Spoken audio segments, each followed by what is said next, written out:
Hello, this is a free call from Hey, it's Gypsy. an offender at the Chillicothe Correctional Center. This call is from a correctional facility and may be monitored and recorded. To accept this free call, press 1. To refuse this free call, press 2. Thank you for using Securus.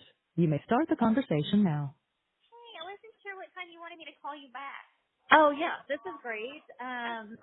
Yeah, this is perfect. I'll push record. Make sure this is recording here. Hold on. That's great.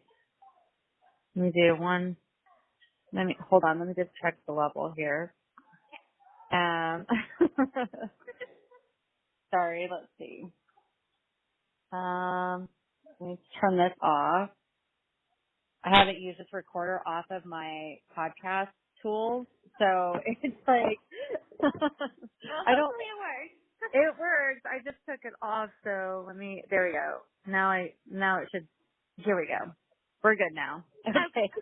All right. So I wanted to answer, well, first, before I get into Maria's questions, we were starting to talk, before break about what was going on with, Francesca and the guard and these letters. Do you want to tell me when you first were in jail about what this guard witnessed or what is being said about? Are you talking about Francesca interviewing that guard that was working in county?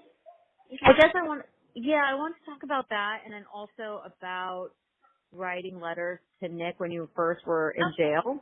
Yeah. Okay, yeah. Yeah, it was about, I want to say 6 months into being incarcerated in Green County Jail. And I realized that Nick and I shared a room that was like the exercise room for both the women and men's pods. Of course, they didn't, go to recreation together. It was separate, but I figured out, and he figured out almost around the same time, that we can pass messages to each other by means of letters or writing actually on the walls. And so I had put a message up in pen on one of the walls, and I put GB loves NPG, which is Nicholas Paul Godejohn. And he saw the message when he had read, and he wrote me back, NPG loves DB, on the walls. And I tried to, I wrote a letter to him, and I had placed it in that room. But unfortunately, another girl from an adjacent pod had got it from another women's pod that was not at my pod, because there's 2 women's pods in Green County Jail, and there's multiple men's pods. And so one of the other women had gotten my letter and was trying to extort me for money, or she was going to give those letters to the cops. And so it was kind of a big problem for me, because I'm like, oh my God, what am I gonna do? Like, these letters, they're essentially love letters, and that's not helping right now. I'm pretty sure my attorney would have my ass if he found What out. did you write in those letters? I wrote to him that I was sorry for getting him into this mess. I was very apologetic for my part. I felt responsible for him getting arrested. So these were like apology letters. I'm still thinking that, he loved me enough to save me from what was going on at home. So I was actually thanking him. I'm like, thank you. At least I'm not in that This situation. call is from a correctional facility and may be monitored and recorded. I'm like, I know what you did. You did out of love for me. Things like this. And so whenever the girl had my letter, she was sending messages with other girls to me to give her money. And I'm like, I'm not going to give this girl money because she has my letters. And so I sent word to the girls in my pod. I'm like, can you please help get that letter back or get it destroyed? And so one girl told another girl, please destroy those letters. And I assume that it was destroyed because I never got the letters back, but nothing ever came of it either. Like it wasn't in my file or anything from the jail. But what was in my file was the writing on the walls of the rec yard, the rec room. So how did they know about those secret messages on the wall? A girl had snitched, and she told the officers that I was writing my co-defendant, and they looked into it. They took pictures of the writing on the walls and matched the handwriting to me and him, and it was documented. And I got sent to segregation for 15 days, and he got sent to segregation for 21 days because he was dropping notes around where the guards were. And so they were like notes that I didn't even know about. So like I knew about the writing on the wall, but I didn't know about the extra notes that he was placing other places that said like to Bonnie from Clyde and things like that. Really? Yeah. So that was the nickname Bonnie and Clyde? To him, I didn't know anything about it. Like it wasn't my secret code nickname or anything. That's crazy. What did you, when you were writing these letters, did you feel, I mean, this is at the very beginning. So, I mean, things have changed since the very beginning. Did you feel guilty for him being in prison? Did you feel responsible? I did. There was this huge weight of, oh my God, like he's looking at going to prison for the rest of his life. And it really didn't sink in at that time, that I could be too. I didn't really quite understand that I was just in as much trouble as he was. And has he attempted to make contact with you since your incarceration and his incarceration? Yes. Tell me about that. After he was sentenced, because there was a huge chunk of time from when we got sent to segregation for writing each other in Greene County Jail to when he was sentenced, there was no communication whatsoever between him and I from those 2 points. And when he got sent to prison after being sentenced, in early 2019, he wrote me, I believe in March of 2019. And at this point, like almost 4 years had gone by, and I wish I would have kept the letters, but I didn't. I didn't want anything to do with it. But the letters were crazy. They really were. He just kept talking about how like he is a man of God now, and how what I'm doing when I was with Ken, I was in a relationship with Ken at that point. He's like, what you're doing is committing adultery because you're really married to me. I took your virginity, so by God's law, we're married. And he wanted to get back together with me, and he told me that, you know, he doesn't hold anything against me. He forgives me. And he told me how he felt about my relationship with Ken, because he knew about it, because whenever the prosecutor had asked me during my deposition for his trial, the prosecutor asked me and his attorney asked me, are you in any current relationships while you're incarcerated? And I was like, yes, sir, I'm engaged.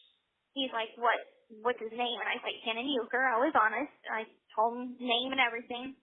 Well, Nick has access to those depositions. I didn't realize it at the time, but he had access to those This depositions. call is from a correctional facility and may be monitored and recorded. So he read about that I was engaged. That's how he found out. And he told me, okay, so after he sent that letter, I responded with only one letter. And that was a closure letter for me. This was me telling him everything that I needed to tell him that I had been holding back for so many years. I told him that, no, I did not want to get back in a relationship with him. I'm not the same person, so I can't pick up the strings of an old relationship that I don't want anymore. I told him from A to Z, from getting arrested all the way to now, of how I felt, what happened, how I felt like we were basically children, like we were adults, but basically had the mindset of a child going through this entire deal. And I'm like, you didn't have much outside experience, and I understand that. I do feel a sense of guilt about what happened, and that's why I went back to go back to your trial to testify on your behalf. I felt like explaining my part and taking accountability for my part was the right thing to do. I said it wasn't out of love. It was out of a sense of obligation and due diligence to justice of why I went back. So I don't want, you to get it misconstrued that I still want to be with you in any way. I told him that he needs to find peace within himself with his time, his sentence, and find meaning for his life in a positive direction. I wished him the best, and I ended it. And I read it to Ken, and he thought it was a very well-written closure letter. And so I sent it, and I told Christy about it and Dad about it. They didn't really think that it was such a good idea that I write back, but for myself, I needed to do it to find closure. I didn't realize you can communicate with him since he was a defendant. Yeah, co-defendants in the state of Missouri, they could either be housed together. Like there's co-defendants on this camp that they could be housed together.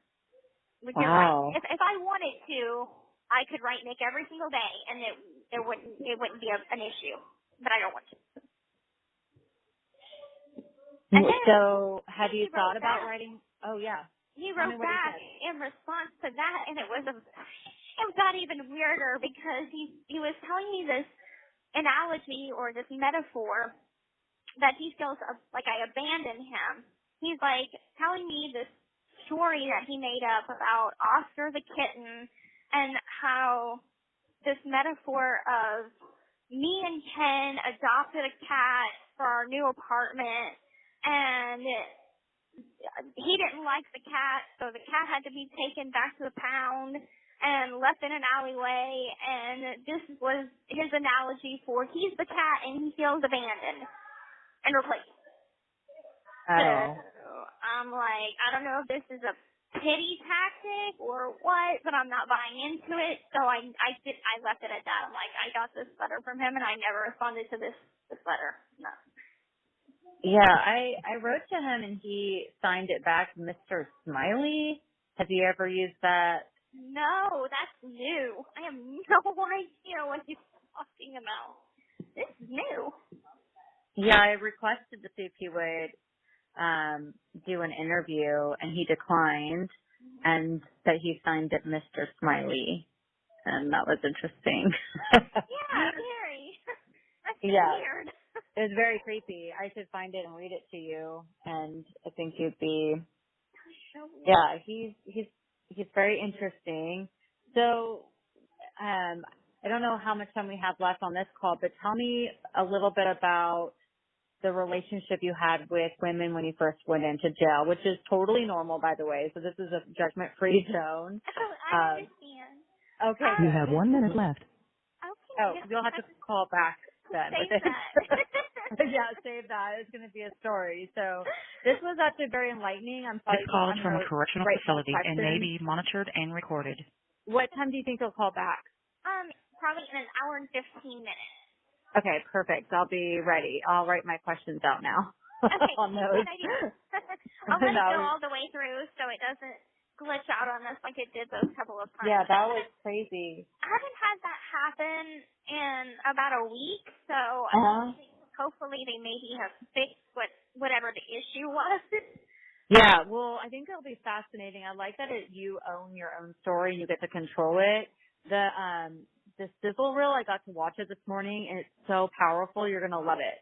You're going to absolutely love it. It's so strong. I love that it comes from your own voice, and it's because it's your story. Thank you for using Securus.